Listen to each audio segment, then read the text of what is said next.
नव्या खुश थी क्योंकि तय हो चुकी थी उसकी शादी, लेकिन कोई था जो चाहता था उसकी बर्बादी। ड्रिंक में नशे की दवाई मिलाकर किसी ने उसे बेहोश कराया।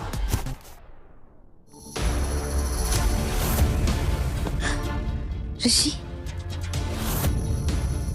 उसे महसूस हुआ कि ऋषि की उंगलियां उसके बालों में घूम रही है। ऋषि, शादी से पहले प्लीज ये सब नहीं। कुछ देर बाद उसकी आंखें पूरी तरह से बंद हो गई और वो कब सो गई उसे पता ही नहीं चला। अगली सुबह नव्या का सर इतना भारी था कि उसकी उठने की हिम्मत नहीं हो रही थी। अगले ही पल फिर से डोरबेल की आवाज आई।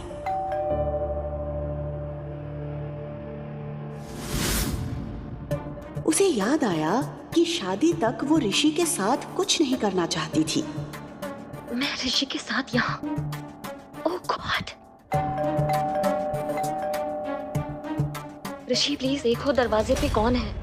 कुछ देर तक उसने ऋषि का इंतजार किया, पर जब वो नहीं आया तो नव्या खुद ही दरवाजा खोलने के लिए उठ गई। नव्या को समझ नहीं आ रहा था कि अगर ऋषि उसके सामने खड़ा था तो कल रात उसके साथ कमरे में कौन था। ऋषि, तुम बाहर कब गए? तुमने क्या आदत बना रखी है? अगर तुम्हारी बैचलर पार्टी खत्म होगी तो हम लंच करें कहीं बाहर चलें, पर तुम तो अभी तक रेडी भी नहीं हुई। इतना कहकर ऋषि कमरे के अंदर आ गया। ऋषि बिस्तर की हालत और उस पर पड़ी एक जेंट्स टाई देखकर समझ गया था कि कल रात क्या हुआ होगा। ऋषि मेरी बात सुनो। तुम कल रात? ऋषि जैसा तुम सोच रहे हो वैसा कुछ। Don't you dare! सब समझ आ रहा है। ये बिस्तर, ये टाई, ये वाइन का गिलास, सब समझ आ रहा है। 2 दिन में हमारी शादी है और तुम कर रात हो किसी और के साथ। नहीं ऋषि, ऋषि मेरी बात सुनो। मैंने कुछ गलत नहीं किया ऋषि, शायद कुछ गलत फहमी हुई है। ऋषि! नव्या चिल्लाते हुए नंगे पैर ऋषि के पीछे दौड़ रही थी, लेकिन ऋषि ने उसे एक बार भी पलटकर नहीं देखा। वो सीधे अपनी गाड़ी में बैठकर वहां से निकल गया। उसने तुरंत टैक्सी किया और ऋषि के पीछे चली गई। लेकिन सिन्हा पैराडाइज में उसका स्वागत एक जोरदार थप्पड़ के साथ हुआ। बेशर्म! मुझे शर्म आती है कहते हो कि तुम मेरी बेटी हो। शेखर के ठीक बगल में ऋषि खड़ा था, जिसे देखकर नव्या समझ गई थी कि उसने सब कुछ घर में बता दिया है। पापा, ये जो कुछ भी हुआ है ना, इसमें मेरी कोई भी गलती नहीं है। तुम भी अपनी माँ की तरह ही निकली, शेमलेस। अरे पहले उसने शेखर को चैन से नहीं जीने दिया और अब तुमने। क्या कमी रह गई थी ऋषि में जो तुम्हें किसी और के पास जाना पड़ा? अरे माँ, कम से कम आप तो बस करिए ना।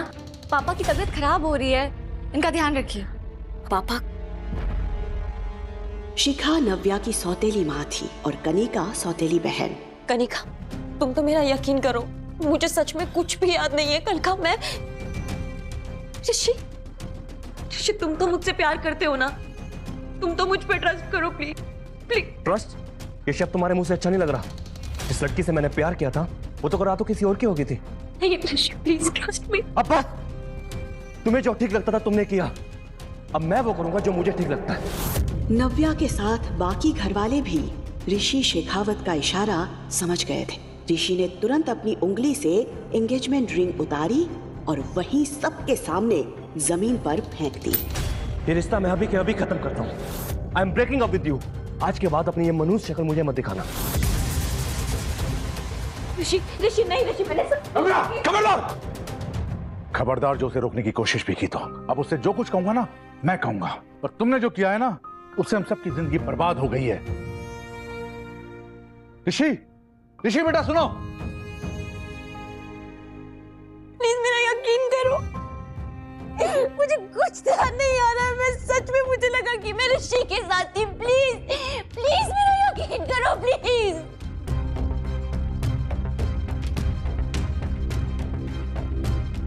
कनिका प्लीज, तुम तो मेरा यकीन करो प्लीज। मैं बहुत प्यार करती हूँ ऋषि से, मैंने कुछ भी नहीं किया। प्लीज तुम पापा से बात करो, पापा तुम्हारी बात मानेंगे। प्लीज तुम बात करोगी ना पापा से? अभी कुछ बोलो ना कनिका। दीदी, मैं क्या समझाऊं दीदी, क्योंकि मुझे पता है कि आपने कुछ भी नहीं किया है, क्योंकि जो कुछ भी किया है वो तो मैंने किया है। कल रात में जिस कमरे में तुम थी उस कमरे में ऋषि नहीं, कोई और था। हाँ, लेकिन ये मत पूछना कौन था, क्योंकि ये तो मुझे भी नहीं पता।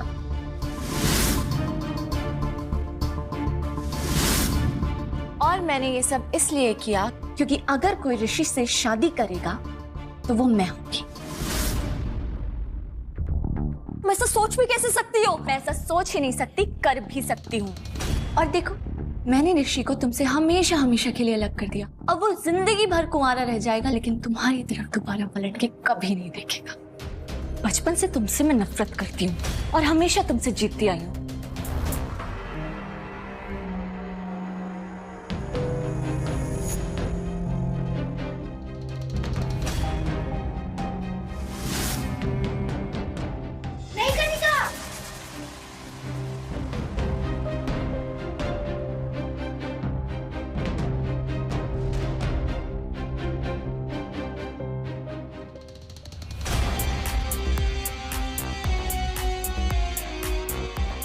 लेकिन इस बार जब ऋषि ने तुम्हें प्रपोज किया तो मुझे ऐसा लगा कि इस बार मैं हार जाऊंगी।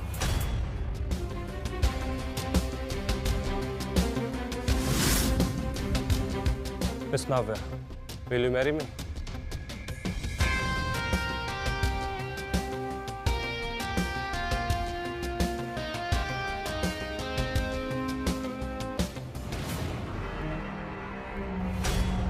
लेकिन देखो, मैं फिर से जीत गई। How dare you, Kanika? क्यों किया तुमने ऐसा? क्यों किया? क्यों किया तुमने ऐसा? तुम्हारी हिम्मत कैसे हुई मेरी बेटी को छूने की? पापा, ये सब कुछ कनिका ने किया है। कनिका ने मुझे फंसाया। चुप! एकदम चुप! अब एक शब्द और नहीं। देख रहे हो अपनी बेटी की हरकतें? एक तो शेखावत परिवार के सामने हमारी इतनी इंसल्ट करवाई, ऊपर से माफी मांगने की जगह मेरी बेटी को मारने चलिए। निकल जाओ अभी के अभी इस घर से। अब सिन्हा परिवार से तुम्हारा कोई रिश्ता नहीं। पापा, और मेरी सिर्फ एक ही बेटी है, कनिका। शिखा, मुझे कुछ पैसे दे देना।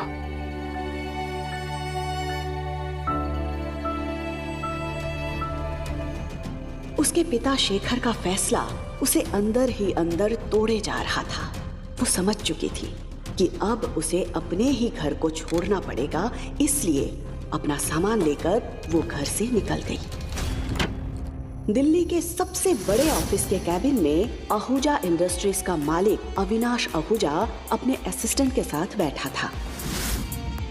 अविनाश 27 साल का यंग हैंडसम बिजनेसमैन था, जिसकी एक झलक के लिए भी लड़कियां तरसती थी। बिजनेस वर्ल्ड में उसकी काबिलियत के साथ उसके गुस्से की भी चर्चा होती थी। मतलब शशांक, तुम ये कहना चाहते हो कि कल रात में किसी लड़की के साथ था और तुम्हारे पास उसके बारे में कोई इन्फॉर्मेशन नहीं है? सर, बहुत बड़ा ट्रैप था। Are you out of your mind, Shashank? Sorry sir, हमने बहुत कोशिश की बट लड़की का चेहरा नहीं देख पाए। एक्चुअली सीसीटीवी सारे सामने से बंद थे, सिर्फ ये दिखाई दिया कि एक लड़की ने दूसरी लड़की को आपके कमरे में भेजा था। अविनाश सीसीटीवी वीडियो देखकर शॉक्ड था। शशांक, इस होटल के सारे एविडेंस मिटा दो। किसी को नहीं पता चलना चाहिए कि मैं कल रात किसी लड़की के साथ था। अगर ये बात मीडिया तक पहुंची तो मेरी रेपुटेशन के लिए ठीक नहीं होगा। शशांक ने तुरंत हाँ में सर हिलाया और अपने काम के लिए तेजी से निकल गया। अविनाश और शशांक ने उस लड़की की आइडेंटिटी पता करने की बहुत कोशिश की जो उस रात अविनाश के साथ थी, लेकिन उनके हाथ कुछ भी नहीं आया था। इस बात को 6 साल बीत चुके थे। नव्या और अविनाश दोनों ही इस बात से अनजान थे कि उस रात वो किसके साथ थे। दोनों ही अपनी अपनी जिंदगी में आगे बढ़ चुके थे। 6 साल तक नव्या ने काफी परेशानियां झेली, पर उसके साथ एक ऐसी खुशी थी जिसने उसकी हर मुश्किल को आसान कर दिया था। उसने अब अकेले उस खुशी के साथ जीना सीख लिया था। पापा, नव्या, तुम्हें चंडीगढ़ आना है। लेकिन आज अचानक अपने पापा की आवाज सुनकर वो एक झटके में 6 साल पीछे चली गई थी। पापा, आप सच में चाहते हैं कि मैं वापस आ जाऊं? हाँ बेटा।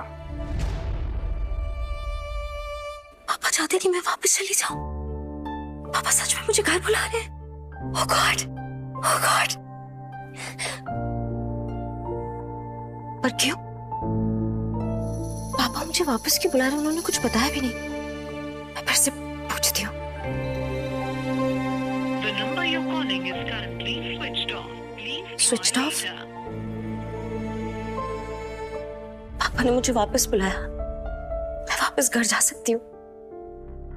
शायद पापा मुझे अपना लेंगे और मुझे माफ कर देंगे।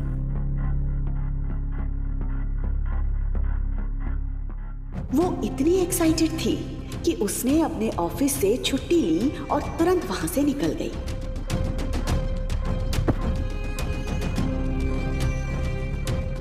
कुछ घंटों बाद वो बेंगलुरु एयरपोर्ट पर चेक इन कर रही थी।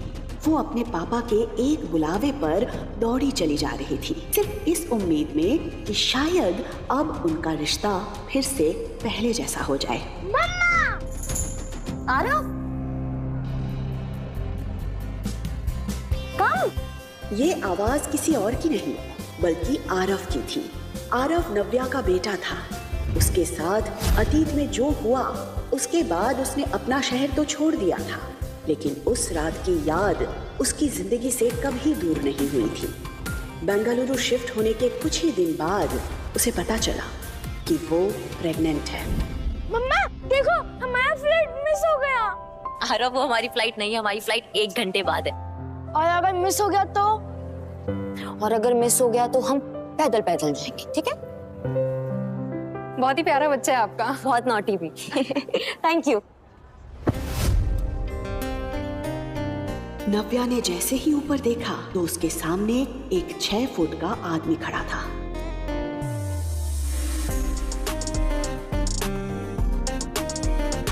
नव्या को ये इंसान किसी भी सेलिब्रिटी से कम नहीं लग रहा था, पर वो ये नहीं जानती थी कि ये इंसान कोई और नहीं बल्कि अविनाश आहूजा है।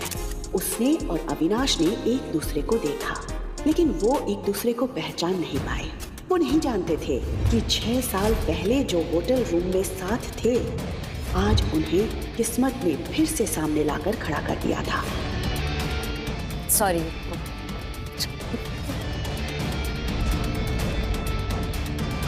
मुझे सर की फ्लाइट चेंज करवानी है। इस लेडी को भी आपने बिजनेस क्लास की टिकट दे दी। अविनाश सर बिजनेस क्लास से ट्रैवल करते क्योंकि उनको डिस्टर्बेंस नहीं पसंद है। वो ये बच्चे का शोर सुनते हुए ट्रैवल नहीं कर सकते। या तो आप इनकी क्लास चेंज करिए या अविनाश सर के लिए दूसरी फ्लाइट कीजिए। He just can't travel with kids. Excuse me, क्या कहना चाहते हैं आपके सर? शोर मचा रहा था मेरा बेटा। वो शोर नहीं मचा रहा था, वो मुझसे बात कर रहा था। रियली? शशांक, मैम को मेरी तरफ से एक हियरिंग चेकअप का एक पैकेज गिफ्ट करो। या तो इनके कान खराब हो गए हैं या इन्हें ऊंचा सुनने की आदत पड़ गई। नव्या और अविनाश के बीच बहस भड़कती जा रही थी, लेकिन इन सब से अलग आरव का ध्यान तो कहीं और ही था। आरव के हाथ पर एक हार्ट शेप का बर्थ मार्क था।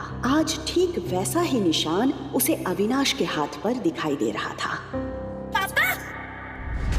नव्या और अविनाश दोनों ही आरव के मुंह से ये शब्द सुनकर शॉक्ड रह गए थे। अविनाश एकटक आरव को देख रहा था। न जाने क्यों उसके मुंह से पापा शब्द सुनकर अविनाश को एक अजीब सी फीलिंग हो रही थी, ऐसी फीलिंग जो उसे पहले कभी नहीं हुई थी। रफ, क्या बोल रहे तुम? पापा नहीं है तो मम्मा इज माय डैड। नहीं है वो तुम्हारे डैड, प्लीज ऐसे नहीं बोलते। बट मम्मा सी, हम दोनों के हाथों में सेम निशान है। एक जैसा निशान देखकर अविनाश और नव्या भी हैरान रह गए। ऐसे सेम निशान होने से कोई किसी का पापा नहीं होता यार। सीरियसली, इनकी पूरी फैमिली फन। जहां अविनाश के दिल पर आरव की मासूमियत छप गई थी, वहीं नव्या ने तुरंत आरव के हाथ से अविनाश का हाथ छुड़ाया और उसे अपनी तरफ कर लिया। इनफ आरव, ऐसे किसी को भी पापा नहीं बोलते। But mamma shush.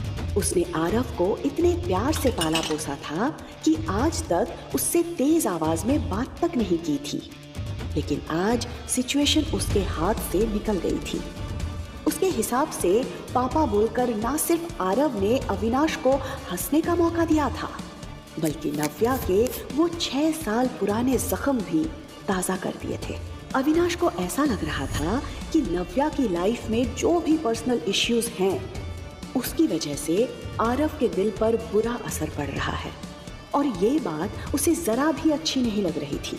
नव्या परेशान होकर सब कुछ संभाल ही रही थी कि तभी अविनाश ने उसे टॉन्ट मारते हुए कहा, जब बच्चे संभालना नहीं आता तो पैदा क्यों करते हो? इंडिपेंडेंट बनने के नाम पे सिंगल पेरेंट बन जाते हो। अभी सोचा बच्चे पे क्या असर पड़ेगा? ये बात नव्या को बहुत बुरी लगी। आज किसी ने उसकी पेरेंटिंग पर सवाल उठा दिया था।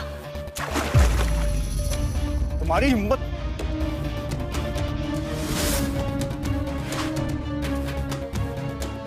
नव्या उसे घूर रही थी और वो नव्या को। इससे पहले कि वो कुछ कहता, नव्या ने आरव का हाथ पकड़ा और वहां से गुस्से में निकल गई। अविनाश को यकीन नहीं हो रहा था कि आज किसी लड़की ने उसके मुंह पर पानी फेंका था। सर आपकी दूसरी फ्लाइट अरेंज हो गई है। लेट्स गो सर, उस लड़की की फिक्र मत कीजिए, उसे मैं देख लूंगा। मैं इसी फ्लाइट में जाऊंगा, इसी लड़की के साथ ट्रैवल करूंगा। पता नहीं सर क्या सोच रहे, क्या करने वाले सर।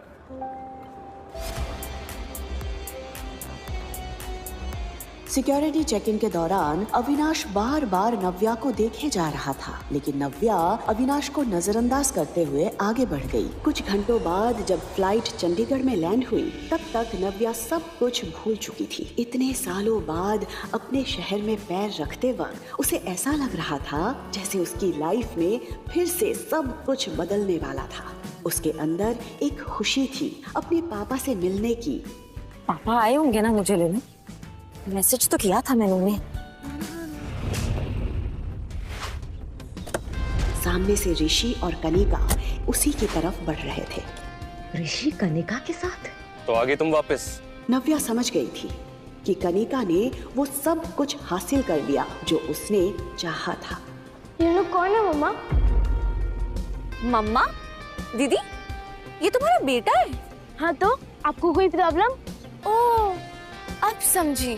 उस रात ऋषि को चीट करने के बाद तुम प्रेग्नेंट, और ये तुम्हारा बेटा है। कनिका ने ऋषि के लिए हर टूटी कड़ी को जोड़ दिया था।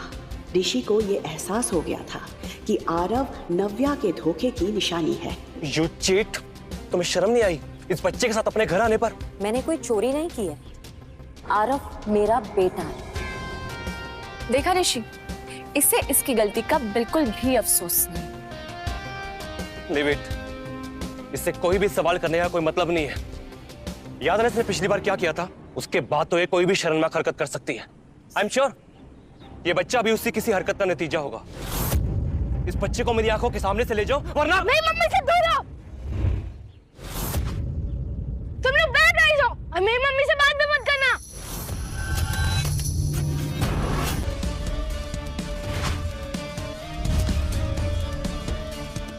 मेरे बच्चे को हाथ लगाने की हिम्मत भी मत करना। Behave yourself. शायद तुम भूल रही हो कि तुम ऋषि शेखावत से बात कर रही हो, समझे? नो वंडर ये बच्चा इतना बदतमीज है। माँ के गुना इसमें। ये सिखाया तुमने अपने बच्चे को? और एक सिंगल मदर से क्या उम्मीद कर सकते हैं?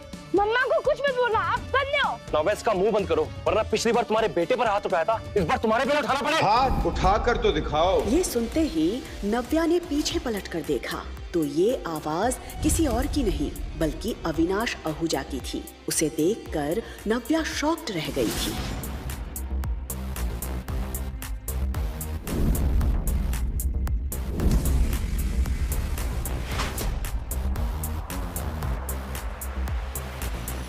Darling, where were you? मैं तुम्हें कब से ढूंढ रहा था। ये सर को क्या हो गया है? बस कौन दीदी को डार्लिंग क्यों बोल रहा है? Hey kiddo, how are you? पापा आप आ गए? Of course. मैं तुम्हारा कब से इंतजार कर रहा था। तुम लोग थक गए होगे ना? पहले लंच करोगे कि रेस्ट करोगे? नव्या पूरी तरह से ब्लैंक खड़ी थी। वो कभी अविनाश की तरफ देख रही थी तो कभी आरव के। वो मन ही मन सोच रही थी ये क्या करने की कोशिश कर रहा है। तभी उसने कनिका और ऋषि की उड़ी हुई शक्लों की तरफ देखा। वो समझ गई थी कि अविनाश क्या करने की कोशिश कर रहा है। कहाँ थे तुम? मैं कब से तुम्हें ढूंढ रही थी। Let's go Honey, let's go. उसके मुंह से ये सुनकर ऋषि का दिल जल रहा था। वो बार बार अविनाश की पर्सनालिटी और उसके पीछे खड़े असिस्टेंट और गार्ड्स की तरफ देख रहा था। ये देखने में तो बहुत रिच लग रहा है, पर इतना हैंडसम और रिच लड़का दीदी के साथ क्या कर रहा है? और ये बच्चा उसे पापा क्यों बोल रहा है? मुझे तो कुछ समझ नहीं आ रहा। ये लोग कौन है? तुम जानती हो? Not really. नव्या ने इतना कहकर एक ही पल में ऋषि और कनिका को उनकी जगह दिखा दी थी। पापा let's go. Of course, kiddo. Shashank, yes गाड़ी निकालो। Yes sir. असिस्टेंट, बॉडीगार्ड्स, ये नावे ने किससे शादी कर ली और हम लोगों को पता भी नहीं चला।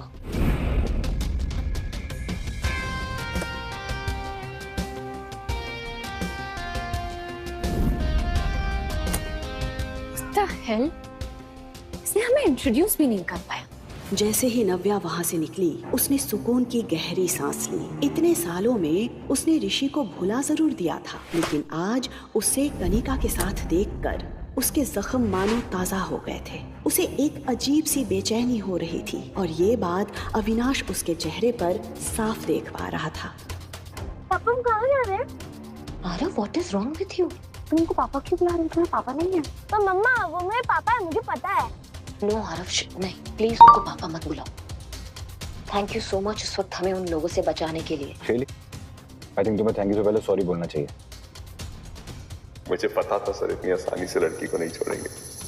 नव्या को भी फील हुआ कि शायद उसने अविनाश पर पानी फेंककर कुछ ज्यादा ही रिएक्ट कर दिया था। I know I was wrong, मुझे वैसे रिएक्ट नहीं करना चाहिए था। आपने मेरी पेरेंटिंग पे सवाल उठाया था, इसलिए मैं खुद को रोक नहीं पाई थी, पर फिर भी गलत थी मैं। I am sorry, I am really sorry. पर अविनाश को देखकर लग रहा था जैसे उसे नव्या की बातों में जरा भी इंटरेस्ट नहीं था। Are you listening? मैं आप ही से बात कर रही हूँ।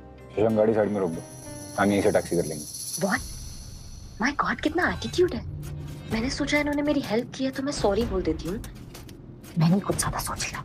गाड़ी अभी रोकिए, अभी की अभी रोकिए गाड़ी।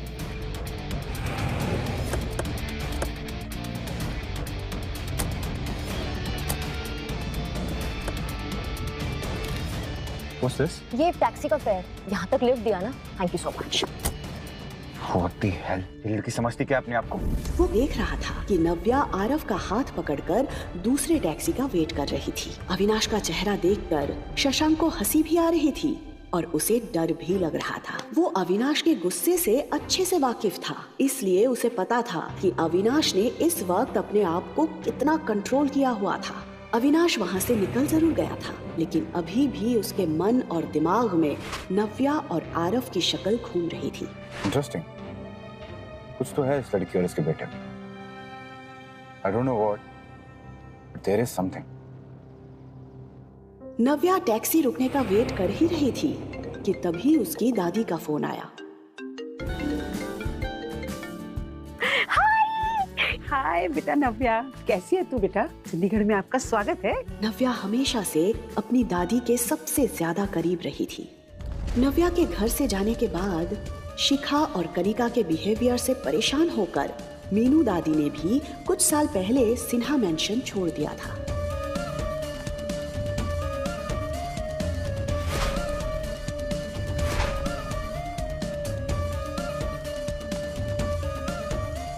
लेकिन फिर एक दिन नव्या के कॉल ने उन्हें फिर से जीने की उम्मीद दे दी थी। दादी, अब बड़ी दादी बन गई है। दादी, मैं हाँ? अगर आप दादी बोलोगे तो मैं क्या बोलूँगा? बिल्कुल तेरा चेहरा, वही आंखें। और आरव, आप मुझे सुपर दादी बुला सकते हैं। सुपर दादी! देख, दादी तो मैं हुई और साथ में सुपर पावर भी है, तो हुई ना मैं आपकी सुपर दादी। सुपर पावर वाली सुपर दादी ये! वैसे दादी आप सोशल मीडिया पे बड़े एक्टिव हो। मैं परसों ही आपके आउट हाउस की पिक्चर्स देख रही थी। वो गार्डन पहले से भी बहुत सुंदर हो गया है। अब वो अमरूद का पेड़ जो हमने साथ में मिलके लगाया था।